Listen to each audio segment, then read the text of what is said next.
پاکستان میں یہ ہماری جیت ہے نیشنل اسمبلی میں. اس میں آپ کو فگر پہلے دے چکا ہوں، لیکن آپ کی یاد دہانی کے لیے یہ فگر ایک بار پھر دیتا ہوں، جس میں ہمارے کے پی کے میں 42 سیٹس ہے، پنجاب میں 115 سیٹیں جیت چکے ہیں ہم، سندھ میں 16 سیٹیں اور بلوچستان میں 4 سیٹیں ہم جیت چکے ہیں. بلوچستان میں ہمیں 1 سیٹ دی گئی ہیں، 3 ڈیو ہے. سندھ میں 1 سیٹ بھی نہیں ملی، ساری کی ساری ڈیو ہے. پنجاب میں ہماری 50 کے قریب سیٹیں ڈیو ہیں. یہ ساری ایک سمپل پلی ہم پٹ اپ کر چکے ہیں. جب ووٹ لوگ کاسٹ کرنے جاتے ہیں، پریزائڈنگ افسران رات کے وقت ووٹ کاؤنٹ کرتے ہیں. ووٹ پیسفل طریقے سے ہوئے.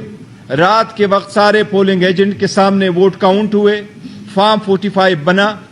فارم 45 صرف پی ٹی آئی کے پولنگ ایجنٹس کو نہیں ملا، وہ پیپلز پارٹی، نون، جماعت اسلامی، تحریک لبیک اور باقی ساری پارٹیوں کو ملا.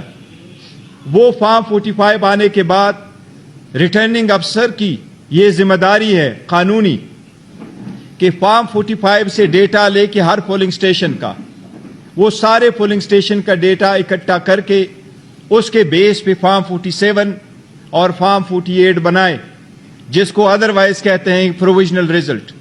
وہ پروویژنل رزلٹ آنے میں دیر کی گئی اور ہماری جو میجارٹی تھی پنجاب میں اس کو ڈائلوٹ کیا گیا.